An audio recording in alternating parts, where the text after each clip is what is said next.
Okey, alright. Assalamualaikum, kembali lagi bersama dengan kami di Master Printing. Assalamualaikum kepada hampir 40,000 likers di Facebook Master Printing. Jadi kepada anda semua, Assalamualaikum dan juga apa khabar?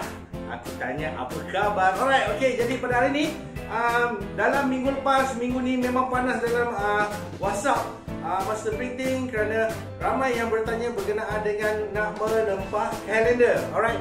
Jadi kami bukan tak nak keluarkan promosi ni awal-awal sebab kami tunggu government punya announcement untuk cuti pada tahun 2020. So kami dah dapat 2 hari lepas dah design. So kita dah mulakan jalan promotion untuk kalender.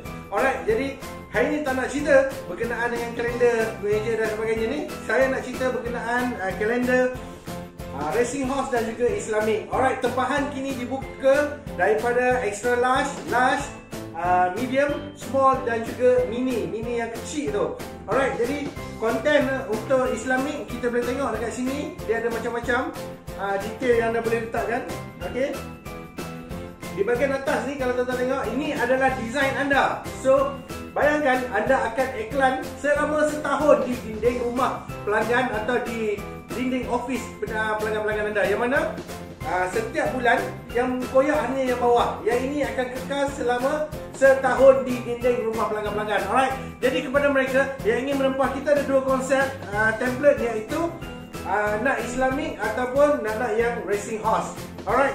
Jadi kepada yang berminat boleh menghubungi kami seperti nombor yang tertera di skrin sekarang ini. Anda boleh like page Facebook Master Printing dan jangan lupa untuk wawarkan, hebahkan kepada pelanggan-pelanggan, kepada rakan-rakan, sahabat-sahabat, saudara mara anda berkenaan dengan promosi kalender racing horse dan juga Islamic daripada Master Printing sempena dengan tahun 2019 ini.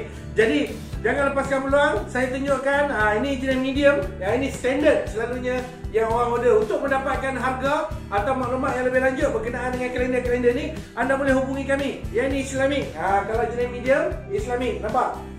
Alright, jadi kepada mereka yang berminat untuk mendapatkan maklumat lanjut, boleh layari Facebook Master Printing dan cawangan-cawangannya, ataupun boleh menghubungi dengan nombor yang tertera di skrin, ataupun nombor telefon, link WhatsApp yang tertera di caption video yang akan kami kongsikan di YouTube dan juga Facebook serta Instagram.